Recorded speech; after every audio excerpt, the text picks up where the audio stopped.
Keluar dari bangku Bapak Ibu, yang belum kenalan-kenalan, kanan kiri depan belakang, kasih salam, karena Tuhan memberkati.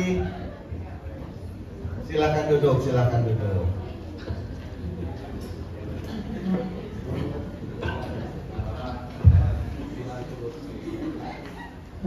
Beberapa tahun yang lampau saya pernah melayani di gereja kita di Lipo Cikarang, yaitu gereja yang digembalakan oleh Pak Thomas Edak Rahaja. Mungkin ada di antara Bapak Ibu yang mengenal beliau. Nah, pada suatu kali ketika saya melayani di sana, tepatnya jam makan siang, saya turun dari kantor atas ke bawah, karena di bawah itu di gereja kita di GKP Lipo Cikarang pada waktu itu ada kantin.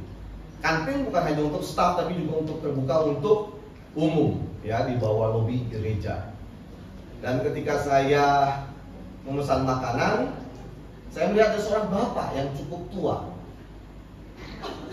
Karena saya lihat sendiri dan di meja lainnya sudah terisi orang, saya pun izin untuk duduk di dekat si bapak tersebut, jadi berhadap-hadapan dengan si bapak. Dan mulailah kami berbincang-bincang, berkenalan. Dan ketika si bapak ini bertanya, opal lah, karena rambutnya udah putih gitu ya, udah cukup tua. Jadi ketika bapak ini bertanya kepada saya, apa pekerjaan saya jawab, saya ini Pak, pendeta di gereja ini. Waktu saya jawab itu, tiba-tiba raut mukanya itu berubah. Lalu dia ngomong, jangan cerita-cerita tentang Yesus sama saya. Kaget, siapa yang mau cerita? Orang saya lagi mau makan. Tapi sudah ngomong begitu. Tapi menarik, kenapa kok orang ini seperti itu gitu, kayak anti banget gitu. Saya diamin aja. Kemudian bapak ini ngoceh-ngoceh lah, ngoceh-ngoceh betapa dia kecewanya dengan orang Kristen. Dan akhirnya dia pun bercerita bahwa dia itu seringkali dikecewakan oleh orang Kristen. Dan yang terakhir dia katakan, yaitu kerjasama dengan orang Kristen, bahkan dibilang melayani dan ngakunya hamba Tuhan untuk menjual properti.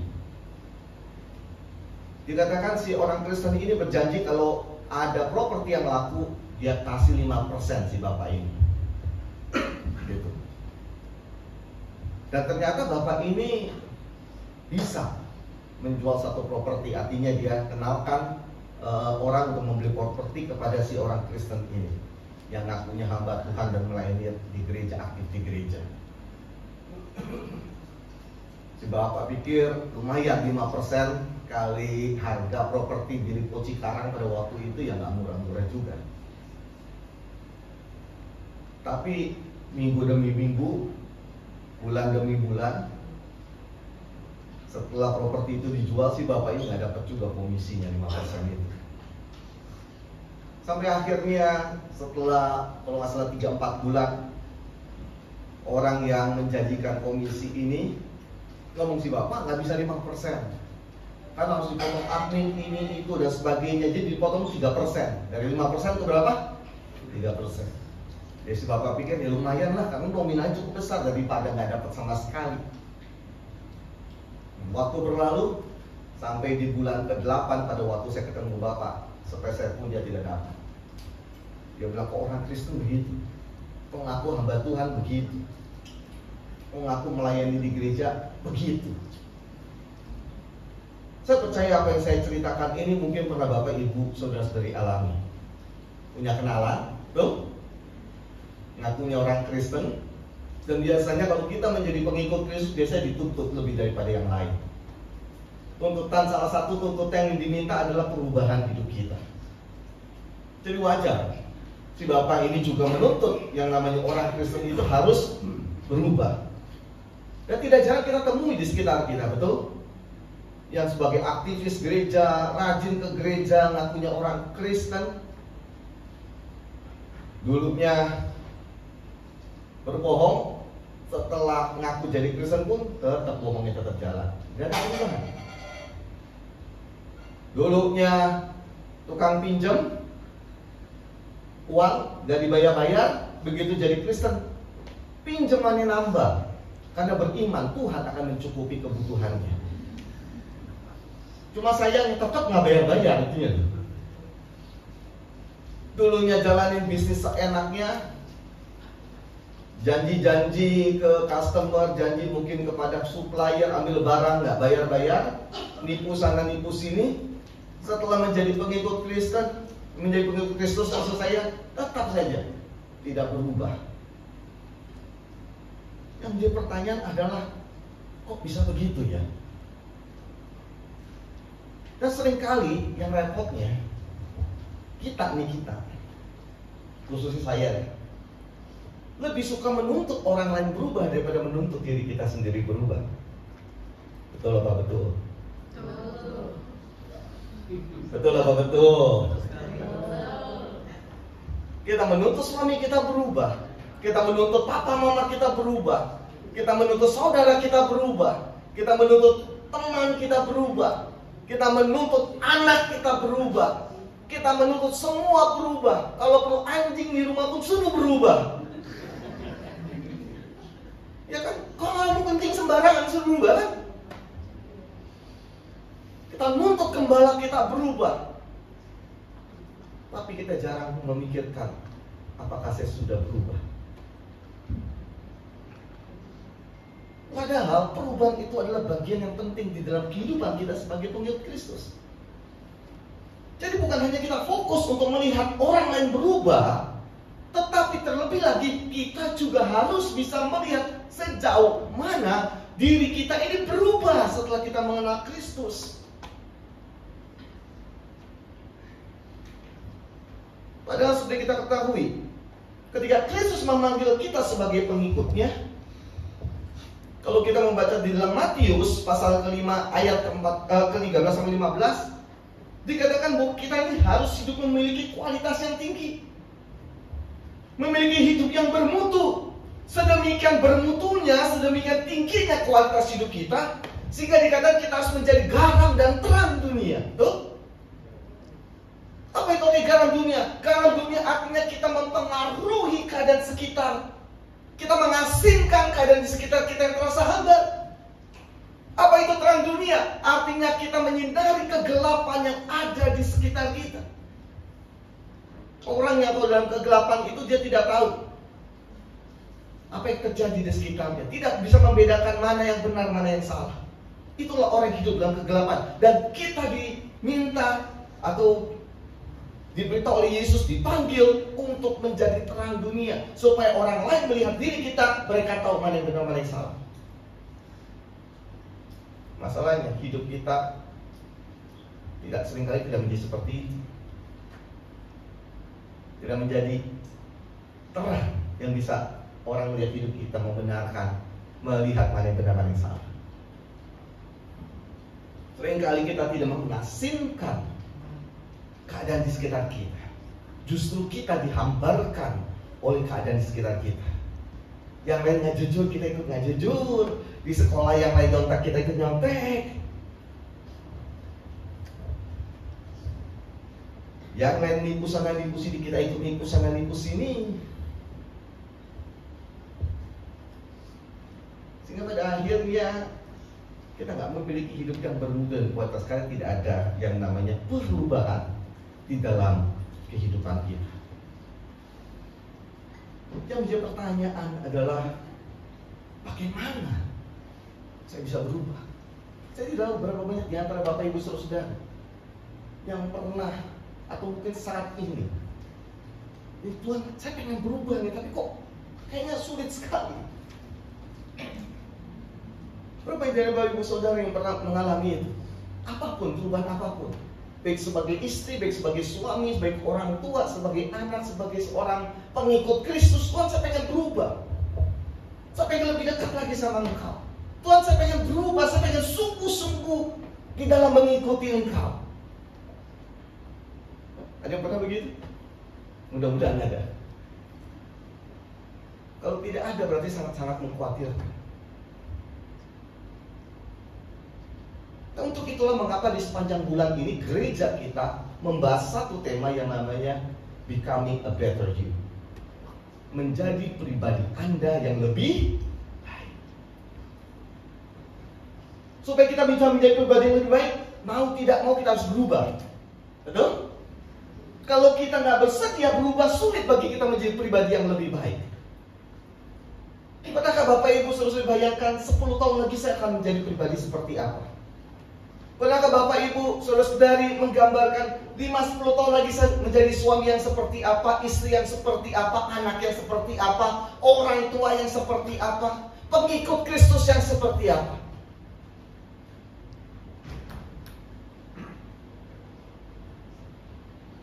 Berubah. Itulah yang akan kita bahas panjang minggu ini. Pada minggu yang lalu kita sudah belajar sesuai dengan 1 Korintus pasal 15 ayat 8-10. Dikatakan bahwa perubahan kehidupan itu untuk menjadi lebih baik memerlukan 3 hal. Yang pertama itu visi, yang kedua niatan, dan yang ketiga itu anugerah Allah. Minggu yang lalu kita sudah memperdalam yang namanya visi. Dan hari ini saya akan membagikan kepada Bapak Ibu Saudari hal yang kedua, yaitu niatan yang diwujudkan dalam tindakan. Mengapa niatan ini sangat penting? Karena niatan ini merupakan titik tolak dari setiap kita kalau ingin berubah. Ya, karena ada orang yang ngomongnya ingin berubah, tetapi nggak berubah-berubah. Kenapa? Karena keinginan berubah itu hanya sekedar di mulut, nggak nyampe di sini, nggak menjadi niat, tapi hanya sekedar di. Itu mengapa saya katakan tadi bahwa perubahan itu titik tolaknya dari yang poin nomor 2 ini, yaitu niatan. Ada niatan. Nah, untuk itu saya akan mengajak Bapak Ibu Saudari untuk membaca dalam Hagai pasal 2:10 dan juga ayat 19-20. Tapi sebelum kita membaca itu, saya ingin setiap kita melihat konteks dari surat kitab Hagai ini ditulis. Ya, karena surat Hagai ini jarang dibahas, betul ya? Karena itu saya ingin setiap kita belajar dulu latar belakang mengapa sampai ada surat Hagai, mengapa sampai Hagai Tuhan itu berfirman melalui Hagai. Jadi Bapak Ibu Saudari, firman Tuhan ini disampaikan melalui Nabi Hagai pada waktu itu. Bait suci di dalam kota Yerusalem dalam keadaan runtuh, karena sebelumnya kota Yerusalem ini sudah 3 kali itu diserbu. Bisa kita lihat di layar, ada serbuan dari mati. Jadi kota Yerusalem ini diserbu. Serbuan pertama, serbuan kedua, dan serbuan ketiga ini yang paling parah. Kenapa? Karena di serbuan ketiga ini bait Allah dihancurkan. Serbuan 1, serbuan 2 tidak. Tapi begitu serbuan 3 yang dilakukan oleh Raja Nebukadnezar, di serbuan ketiga itu bait Allah dihancurkan. Kelihatan di layar? Oke. Ya, kerajaan Babel. Dan seperti serbuan pertama di serbuan kedua, ketika kerajaan Babel oleh Raja Nebukadnezar menyerbu, maka ada orang-orang Yehuda yang dibawa ke Babel untuk menjadi yang namanya tawanan, menjadi orang buangan. Namun Bapak Ibu Saudari, sekitar kira-kira 539 sebelum Masehi itu, kerajaan Babel dikalahkan oleh Raja Persia, ditaklukkan. Dan ketika kerajaan Babel ditaklukkan, ada pemerintahan baru dalam hal ini Raja Kores. Raja Kores mengizinkan orang Yahudi yang menjadi orang buangan itu pulang ke Yerusalem untuk membangun bait Allah. Dan mereka pun semangat. Mereka mulai membangun fondasi bait Allah. Namun pekerjaan membangun fondasi ini terhenti. Kenapa? Karena mereka mendapat intimidasi dari orang-orang Samaria yang berada di sekitar kota Yerusalem. Mereka jadi takut. Karena takut, akhirnya mereka menghentikan pembangunan bait Allah. Dan oleh karena itu, setelah kurang lebih 16 tahun berhenti, Tuhan mengutus Nabi Hagai untuk mengingatkan bangsa Israel. agar mereka itu jangan berhenti. Karena mereka dipanggil untuk keluar dari tempat pembuangan di kerajaan Persia ke Yerusalem untuk membangun bait Allah. Tapi rupanya gara-gara intimidasi, gara-gara ketakutan mereka menghentikan itu. Dan yang lebih parah, mereka malah sibuk membangun rumahnya masing-masing. Bait Allahnya nggak dibangun, tetapi rumahnya pribadi tanda kutip itu dibangun. Artinya mereka lebih mementingkan kepentingan diri mereka daripada panggilan Tuhan dalam hidup mereka pada waktu itu. Dan kalau kita lihat Bapak Ibu Saudara-saudari di sini, akhirnya bangsa jadi apatis. Makanya selama 16 tahun itu berhenti, apatis. Pikir, buat apa lagi lah. Kehilangan semangat, kehilangan gairah lagi di dalam membangun bait Allah. Dan untuk itulah mengapa Nabi Hagai diperintahkan Tuhan untuk memberitakan firman Tuhan seperti yang akan kita baca. Hagai pasal 2 ayat 10 dan ayat 19 sampai ke 20. Adapun rumah ini, maksudnya itu bait Allah, rumah ini maksudnya bait Allah. Kemegahan yang kemudian akan melebihi kemegahannya yang semula. Firman Tuhan semesta alam. Dan di tempat ini aku akan memberi damai sejahtera. Demikianlah firman Tuhan semesta alam. Perhatikanlah mulai dari hari ini dan selanjutnya. Mulai dari hari yang ke-24 bulan ke-9.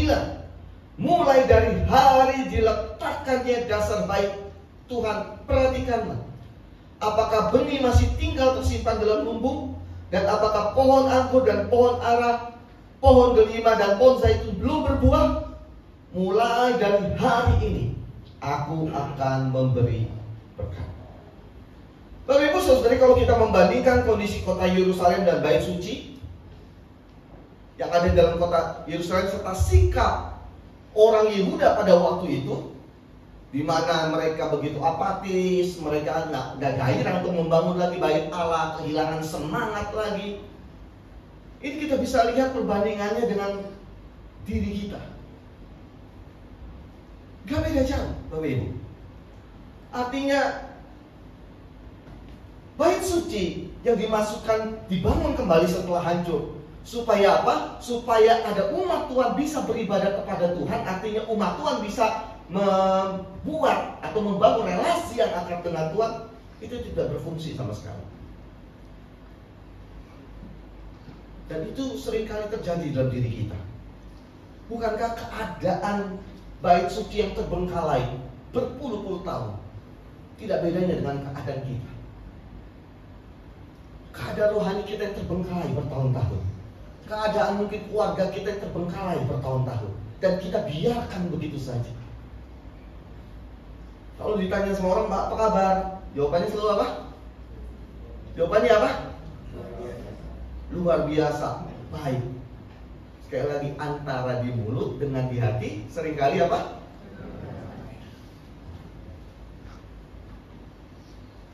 Kita mungkin sudah membiarkan keadaan rohani kita. Mungkin kita sudah membiarkan kondisi relasi di keluarga kita sedemikian rupa terpuruknya, terbengkalai bertahun-tahun. Dan seperti yang tadi saya katakan, setiap kali ada masalah, seringkali itu yang kita minta berubah siapa? Siapa? Kenapa keluarga saya begini? Karena suami saya nggak berubah, karena istri saya nggak berubah, karena anak saya nggak berubah, karena papa mama saya nggak berubah, karena guru saya nggak berubah, karena teman saya nggak berubah. Padahal yang membuat terbengkalai itu kita ada andil di dalam. Kalau kita melihat dari Hagai pasal yang kedua ayat 10 dan 19 sampai 20, kita akan belajar bagaimana niat yang ada dalam hati kita untuk bisa mengalami perubahan. Itu sangat-sangat berperan di dalam kehidupan kita. Karena itu kita bisa lihat yang pertama, langkah perubahan itu tidak terlepas dari pentingnya pertama keinginan untuk mengalami masa depan yang lebih baik. Saya ulangi. Langkah perubahan tidak terlepas dari pentingnya, yaitu karena pertama, keinginan untuk mengalami masa depan yang lebih baik. Bapak Ibu Saudari, sekali lagi, kita tidak akan pernah berubah kalau kita tidak berniat untuk berubah.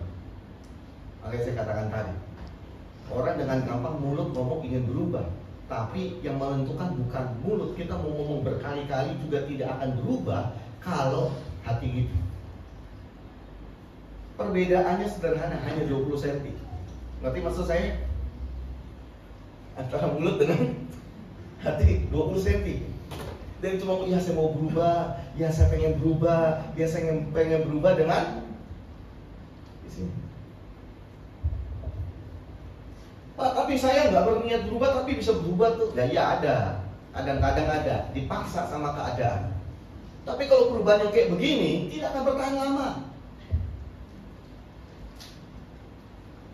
Ya kan? Gak pernah berdoa, gak pernah baca firman, tiba-tiba usahanya sulit, penghasilannya turun, pekerjaannya susah, tiba-tiba langsung jadi rohani. Rajin lagi ibadah, doa setiap hari, baca Alkitab. Biasanya baca Alkitab, kadang-kadang ini setiap hari bisa baca Alkitab. Dulunya kadang-kadang datang ke gereja gara-gara bisa ada masalah, keluarga ada masalah, tiba-tiba langsung rajin datang ke gereja. Dari dulunya yang kayaknya nggak rohani, tiba-tiba karena ada masalah jadi rohani. Segala sesuatu dilihat dari rohani. Kayaknya Tuhan bicara nih, kayak Tuhan mau saya begini. Tetapi itu nggak akan bertahan lama. Karena perubahan yang sedemikian rupa, kalau tidak kita sambut dengan niat untuk berubah dalam hati kita, begitu masa selesai, apa yang terjadi? Berubah lagi seperti yang semula. Nah, kita mungkin tahu kali, saya punya teman itu, karena dia nggak menjaga pola makan, kena jantungnya, di bypass. Tahu bypass? Bukan pasang, beda. Kalau bypass itu artinya harus dipotong, diganti saluran yang baru. Itu bypass. Beda, kalau ring cuma salurannya nggak ada yang dipotong. Awal-awalnya, wih, jaga makanan. Wah, baru di bypass, jaga makan. Lama-lama lupa juga, malah ngomongnya begini, kalau bypass itu kan dipasang ini kan saluran baru kan, berarti lepas dari sumbangan. Kita dipaksa keadaan jadi sadar, tetapi dalam hatinya sadar nggak sebenarnya? Niat nggak untuk berubah? Seringkali kita seperti itu. Kita nggak akan bisa berubah kalau kita nggak ada niatan dalam hati kita untuk mengalami masa depan yang lebih baik. Tapi kalau dia bayangkan, kalau saya begini terus, pola makan saya begini terus, hidup saya begini terus, pasti saya nggak akan umur panjang. Melihat masa depan. Apa yang terjadi 5 tahun lagi kalau begini terus? Apa yang terjadi 10 tahun lagi kalau begini terus? Itu yang harusnya bisa memantapkan niat untuk berubah. Bapak Ibu Saudari, percaya nggak percaya, saya sebelum beberapa tahun yang lalu saya mengalami overweight. Saya itu 9-10 kilo dari berat badan saya sekarang. Bisa kebayang nggak? Nggak tahu lebih ganteng atau lebih nggak ganteng. Saya benar mau overweight. Jadi satu kali saya pulang ibadah, waktu itu masih di Bandung, saya belum pindah ke Samarinda. Saya kumpul dengan sesama rekan gembala. Saya melihat rekan gembala saya ini kurusan. Saya bilang, bro, kamu kurusan ya? Hebat, saya bilang. Itu memang lebih besar dari badannya. Terus saya memang dia lebih kurus. Dia bilang, iya kok, tapi kok kayaknya lebih gendutan ya. Wah, itu dia tuh, enaknya di situ. Saya muji dia, kok dia malah bilang saya gendut, tapi memang badan saya lebih gemuk. Gitu. Dan mulai kebingungan harus beli baju. Karena tahu kan kalau kita udah tambah gendut itu bajunya pada begini semua, tahu kan? Ya kan? Kalau duduk wah kelihatan langsung gitu.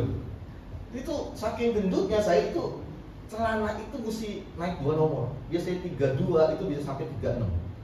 32 34 jadi 36 37. Gemuk. Gitu. Tanpa saya sadari. Orang biasanya begitu. Orang lihat tambah gendut, lupa dirinya juga tambah gendut. Terus saya nanya sama dia, bro gimana kamu bisa kurus gitu? Lalu dia jelasin, dia bilang saya ini diet. Dan karena diet dia kasih tahu bagaimana dia bisa turun, bagaimana dia bisa menolong dia untuk kalau olahraga nggak ngos-ngosan lagi, baju-baju yang lama yang dulunya kesempitan bisa dipakai lagi. Waduh, saya bilang nih, saya mau yang kayak gini. Waktu dijelasin proses dietnya Bapak Ibu Saudari, waduh, enggak. Dia ada satu program diet, hari pertama hanya makan sayur. Hari pertama makan buah, nggak boleh makan yang lain, nggak boleh makan nasi, daging, apa hari pertama makan buah aja. Hari kedua hanya makan sayur aja. Hari ketiga hanya makan buah dan sayur. Hari keempat yang penuh perjuangan, hanya boleh makan pisang 3 pagi siang malam dan susu 1 gelas pagi siang malam. Hari kelima diet harus rebus-rebusan. Sampai 7 hari itu ada menunya. Saya nggak perlu hafal sekarang, tapi dia kasih. Waduh Bapak Ibu, itu benar-benar pikul salib sangkal gini. Iya kan? Yang lain pada makan, yang pada makan, kayaknya nyium baunya aja udah luar biasa itu. Tapi karena saya meyakinkan diri saya niat untuk menguruskan tubuh saya. Puji Tuhan, akhirnya berat saya bisa turun kurang lebih sekitar 9-10 kilo. Sehingga seperti sekarang ini. Tapi itu muncul dari niat. Jadi meskipun ada hal-hal yang sulit dilakukan, ada tantangan yang dihadapi, tetapi kalau memang kita niat memiliki masa depan yang lebih baik, kita pasti sanggup melaluinya. Amin. Mengapa ada orang yang tidak memiliki niatan? Mengapa? Orang nggak niat berubah karena yang bersangkutan itu menganggap perubahan itu tidak sebanding dengan manfaat yang diperolehnya. Jadi kalau berubah itu, ada teman saya juga yang lain sama, badannya juga gede, gitu. Waktu dikasih tuh, itu jaga makan dong apa? Dia bilang apa? Nanti juga kalau pakai pola hidup sehat, jaga makan, nanti ujung-ujungnya ditabrak bis katanya matinya. Bukan gara-gara makanan. Buat apa? Ya ada juga yang pemikiran seperti itu. Ya kayak begitu tidak mungkin bisa berubah. Karena dia melihat masa depannya itu bukan masa depan yang gembira, masa depannya mati ditabrak bis. Makanya dia nggak mau berubah, karena melihat masa depannya mati ditabrak bis. Tapi kalau kita melihat masa depan yang gembira yang Tuhan sediakan bagi setiap kita, kita tidak mungkin berpikir kayak begitu. Saya masih mau lihat cucu saya. Saya masih mau lihat mungkin gereja ini semakin maju. Saya ingin melihat saya suatu kali akan merintis bisnis ini. Pasti kita tidak akan membiarkan. Kita tidak mau berubah. Justru kita semakin menenangkan niat. Jadi kalau kita lihat bahwa perubahan diperlukan mencapai masa depan yang lebih baik itu, maka pasti akan memiliki niat untuk mencapai hal itu. Kembali lagi, pertanyaannya, apa yang Bapak Ibu Saudara-saudari lihat 5-10 tahun ke depan? Dengan keadaan yang seperti ini, kalau tidak berubah, apa yang Bapak Ibu Saudara-saudari lihat? Diri Bapak Ibu Saudara-saudari, kerohanian Bapak Ibu Saudara-saudari, keluarga Bapak Ibu Saudara-saudari, studi anak-anak atau studi kalian 5-10 tahun ke depan. Jadi apa? Menjadi orang Kristen atau pengikut Kristus yang seperti apa? 5, 10, 20 tahun lagi. Bagaimana kesehatan Bapak Ibu Saudara kalau terus seperti ini? Gak berubah sama sekali semua. Ini diam semua, artinya gak ngerti atau tertegun atau apa ya?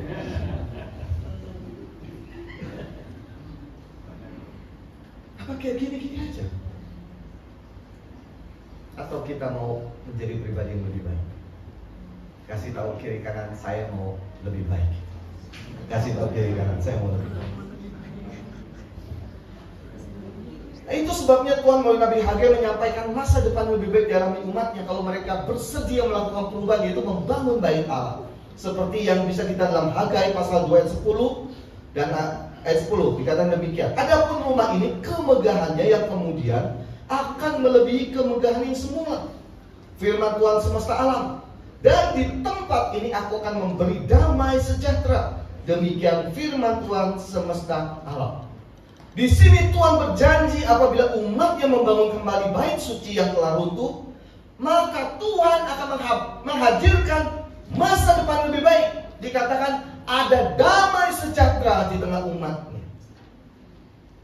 Dengan kata lain, kalau umat Tuhan mau berubah, yaitu dengan apa? Dengan cara membangun bait Allah yang selama ini ditelantarkan, yang selama ini tidak dipedulikan. Tetapi umat Tuhan mau berubah dengan membangun kembali bait Allah, karena Tuhan janji Tuhan akan ada damai sejahtera nantinya. Dan karena umat Tuhan dijanjikan bahwa nanti kalau kita bangun ya akan ada damai sejahtera, itulah yang dilakukan oleh orang-orang Yehuda. Mereka mulai kembali membangun yang namanya bait Allah. Bapak Ibu Saudara, untuk bisa mengalami perubahan diawali dari niatan kita. Ada nggak keinginan untuk memiliki masa depan yang lebih baik? Kerohanian kita lebih baik, keluarga kita lebih baik, kesehatan kita lebih baik, usaha kita lebih baik. Ada nggak sih keinginan itu? Atau kita nggak peduli sama sekali dengan keadaan kita? Kita nggak pernah berpikir apa depan jadinya, nggak peduli aja. Saya sudah enak dengan keadaan seperti ini. Kalau Bapak Ibu Saudara punya pemikiran seperti ini, tidak akan ada perubahan sampai kapanpun. Yang kedua, siapa ini? Langkah perubahan tidak terlepas dari kesediaan untuk meninggalkan kemapanan. Kesediaan untuk meninggalkan kemapanan. Memang Bapak Ibu Saudara, kemapanan merupakan akhir dari kemajuan dan awal dari kemunduran. Kalau kita yang namanya maju, itu artinya kita harus pindah posisi. Yang namanya maju dari posisi yang semula ke posisi yang baru, betul? Sehingga kalau kita tidak maju, kita tidak bergerak, tidak mungkin tidak bisa maju. Kalau bergeraknya bisa mundur, bisa ke kiri, bisa ke kanan, memang. Tetapi kalau kita tidak bergerak ke arah yang seharusnya, kita tidak mungkin bisa maju. Memang Bapak Ibu Saudara-saudari, tidak semua perubahan akan membawa kemajuan. Tidak semua perubahan akan membawa kemajuan. Tapi kalau kita maju pasti perubahan. Ulangi ya, tidak semua perubahan akan membawa kemajuan. Tetapi kalau kita ingin mengalami kemajuan, kita harus berubah. Nggak mungkin berubah. Mengapa? Karena perubahan itu ada yang bersifat positif, ada yang bersifat negatif. Ulangi, karena perubahan itu yang bersifat apa? Positif dan negatif. Perubahan positif itu yang membawa yang namanya kemajuan, tapi ada perubahan yang bersifat negatif. Artinya apa? Perubahan yang bersifat negatif ini itu disebut dengan kemerosotan. Terjadi dengan sendirinya. Ini yang disebut dengan hukum termodinamika 2. Segala sesuatu itu akan merosot. Berapa banyak di antara Bapak Ibu Saudara di sini yang beli baju semakin hari semakin bagus? Ada? Beli baju 5 tahun yang lalu, wih, semakin kayak baru lu, gitu. Atau semakin kusam. Siapa yang di sini beli rumah nggak diapa-apain gitu? Ya kan, nggak dicat, nggak dibersihin, itu semakin hari rumahnya semakin berkilau. Ada di sini? Saya pengen tahu. Ada di sini yang ada yang punya taman? Ada bunga, rumput, kayak gitu kan? Ada. Kalau nggak dirawat, nggak dipelihara, dia bisa semakin subur? Ada. Ini. Apa namanya? Lasik. Anjing itu aja. Ini pun juga kalau nggak ini makin lama juga makin susah juga. Ini perubahan yang negatif, yaitu kemerosotan. Karena ini memang terjadi di seluruh dunia ini yang namanya hukum kemerosotan, hukum termodinamika 2. Segala sesuatu akan merosot dengan sendirinya. Tidak usah diperintahkan, tidak usah rumah kita ditimpukin batu dulu baru rusak, enggak, dibiarin aja. Tidak perlu itu rumput atau kebun-kebun itu diinjak-injak, nggak perlu, dibiarin aja, nggak usah dirawat, dipelihara. Dijamin itu akan rusak sendiri, itu akan merosot dengan sendiri. Demikian juga dengan tubuh jasmani kita. Kalau kita nggak jaga, nggak dirawat, itu akan merosot. Demikian juga dengan kerohanian kita. Kalau kerohanian kita nggak jaga dan kita rawat, itu akan merosot.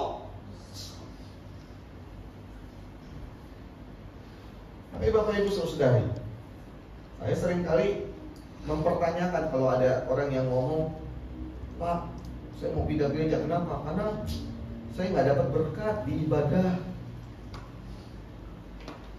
Saya mau pindah ke gereja lain yang khotbahnya lebih bagus supaya dia bisa dapat berkat. Kenapa saya mempertanyakan? Karena gini pertanyaannya Bapak Ibu, dari Senin sampai Sabtu ngapain dia rohaninya? Nangkap maksud saya? Nangkap gak? Dari Senin sampai Sabtu diapain rohaninya? Kalau setiap dari Senin sampai Sabtu tiap hari diasupi oleh firman Tuhan sama doa secara pribadi kepada Tuhan, bertumbuh nggak kira-kira? Apakah hari Minggunya akan sangat menentukan membuat dia nggak bertumbuh secara rohani?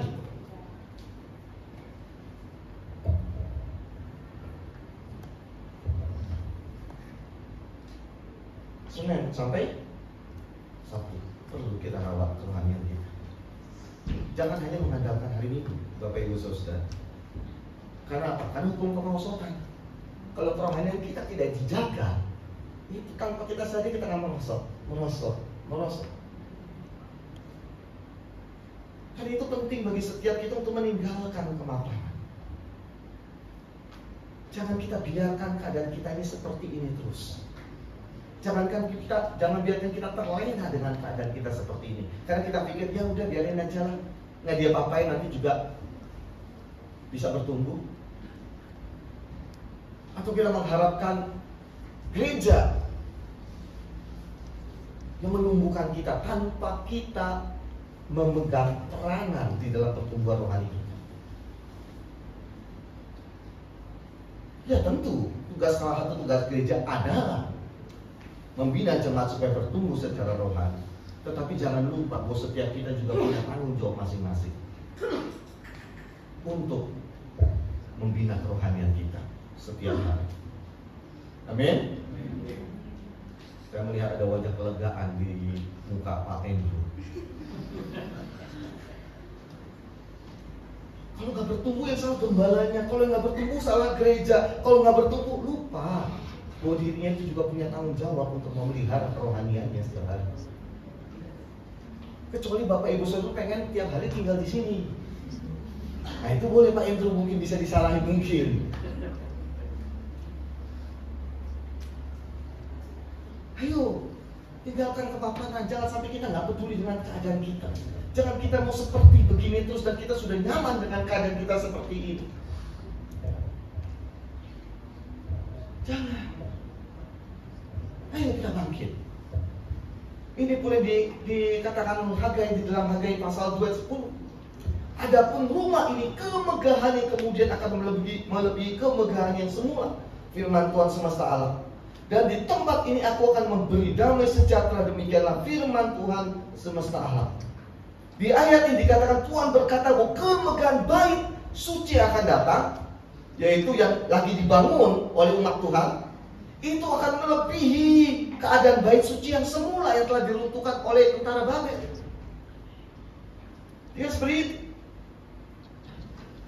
Dengan kata lain, Tuhan mau kepada bangsa Israel untuk mereka tidak berpuas diri. Jangan kamu berpuas diri.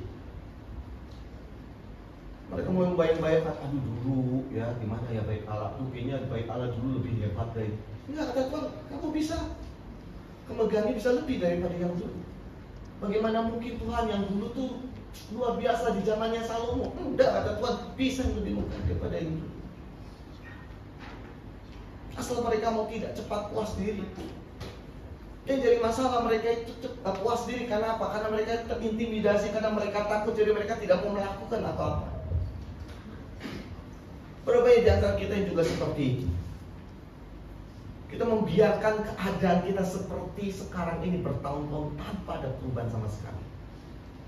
Kerohanian kita, kemampuan kita, karunia kita, keluarga kita, usaha pekerjaan kita, termasuk kemampuan diri kita pun juga tidak mau meningkatkan. Jangan kita berpuas diri.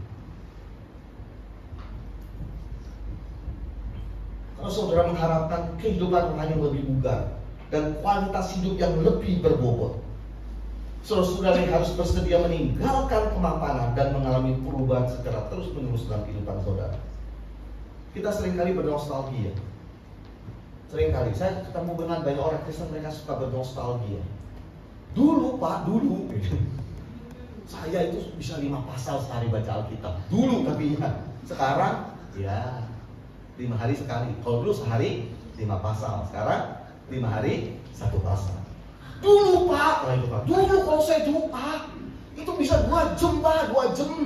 Sampai harus digedorin sama istri saya supaya ingat pergi ke buka toko. Dulu.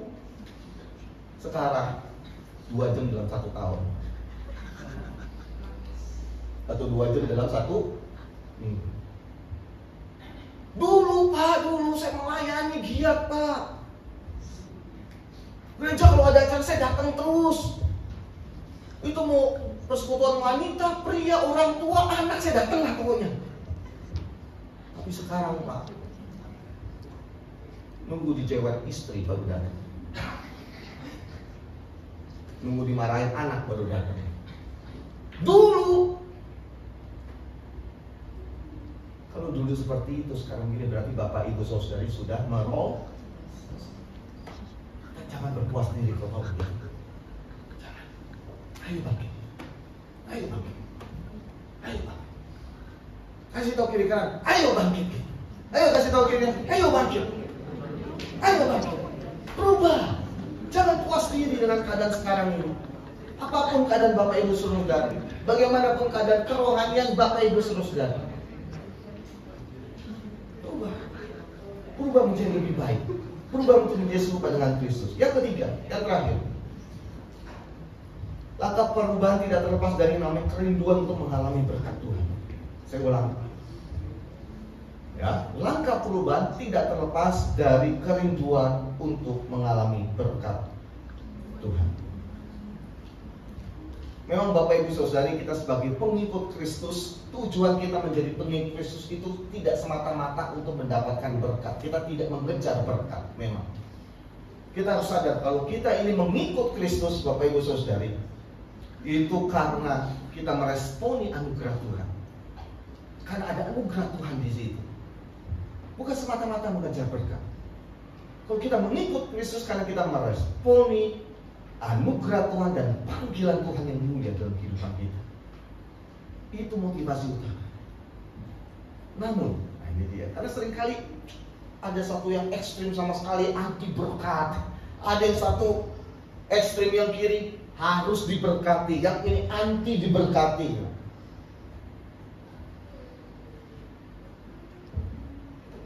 Bapak Ibu, meskipun tujuan kita mengikut Kristus tidak untuk mengejar berkat, bukan berarti kita tidak boleh mengharapkan berkat. Ada amin? Kalau berkat aminnya kencang. Meskipun kita tidak mengejar berkat sebagai tujuan utama kita mengikut Kristus, bukan berarti kita tidak boleh mengharapkan berkat. Ya, Jadi hati-hati, ada orang yang anti kan, anti berkat. Kalau Kristen kayaknya nggak boleh ada berkat gitu ya, Kristen harus melarat gitu. Enggak juga. Tapi kita juga jangan terlalu ekstrim. Kerohanian kita diukur dari berkat. Semakin banyak berkat, semakin dewasa rohani. Semakin sedikit berkat berarti ada masalah tuh. Enggak gitu. Ya. Tapi kita tahu, meskipun tujuan kita mengikut Kristus bukan untuk mengejar berkat, bukan berarti kita tidak boleh mengharap berkat. Karena kalau memang kita tidak boleh mengharap berkat, untuk apa? Di dalam Alkitab Tuhan menjanjikan berkat, betul? Apakah Tuhan PHP? Cuma nyenengin, ya nanti ya kamu berkat, tiba-tiba Tuhan bilang, enggak. Kalau manusia bisa PHP, betul? Kamu datang ke rumah saya, nanti saya kasih makan. Pas nyampe rumah, bukan saya ngomong loh ya. Itu kayak pengalaman pribadi itu. Mudah-mudahan gak kepahitan loh. Manusia bisa PHP, tapi Tuhan gak pernah PHP. Kalau Tuhan sudah berjanji, Dia pasti akan menggenapi. Karena Dia Allah yang setia, Dia Allah yang Maha Kuasa.